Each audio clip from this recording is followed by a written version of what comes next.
Intersection. L'émission d'affaires publiques. La radio numéro 1.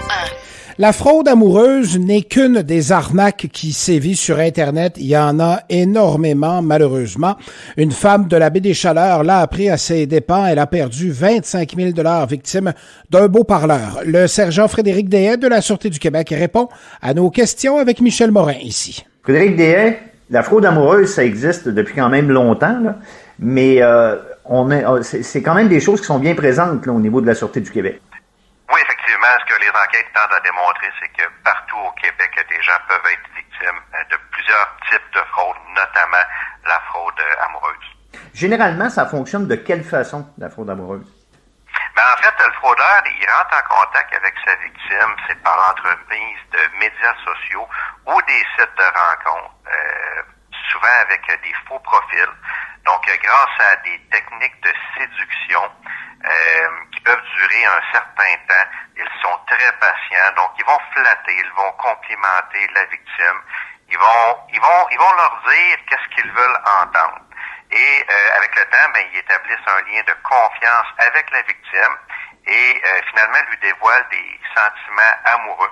Donc, une fois que la relation virtuelle elle est bien établie, eh bien, le fraudeur, il prétexte des problèmes, souvent des problèmes d'ordre financier, et afin d'inciter la victime à lui envoyer de l'argent. C'est un phénomène, évidemment, qui est mondial. Et d'ailleurs, il y a, au niveau des fraudeurs comme tels, plusieurs proviennent de d'autres pays, mais leur arnaque, ils la font au Québec. Oui, effectivement. Donc, plusieurs enquêtes démontrent que l'origine peut provenir de différents pays. En fait, vous avez différents partenariats avec des organismes à l'étranger. Oui, effectivement, nous avons des partenariats avec des organismes à l'étranger afin d'enquêter sur les différents types de fraude. Une personne qui se croit victime d'une fraude là, de style amoureux, évidemment, c'est difficile de s'en sortir compte tenu que les sentiments, évidemment, se sont développés via Internet, mais il y a des façons de faire là, pour voir si c'est vraiment une fraude de type amoureux. Mais vous savez, il y a différents types de questions qu'il faut se poser, des drapeaux rouges. Donc, dans les différentes questions, est-ce que le partenaire dit être en voyage ou résider à l'étranger? Souvent, ça peut partir de là. Est-ce que vous avez rencontré un partenaire via un site de rencontre ou sur les médias sociaux? Est-ce que ce partenaire-là, il vous a déjà demandé ou vous y avez déjà envoyé de l'argent? Est-ce que vous avez déjà rencontré? L'avez-vous rencontré en personne? Donc, tu sais, c'est différents types de questions qui peuvent susciter, qui peuvent lever un drapeau rouge. Et quand on est victime, évidemment, c'est parce que vous recevez des plaintes, bien sûr, mais on imagine que c'est pas la totalité des gens qui ont été victimes de ce genre d'affaires-là là, qui déposent plainte auprès de la Sûreté du Québec. Oui, effectivement, un certain pourcentage de personnes qui déposent une plainte.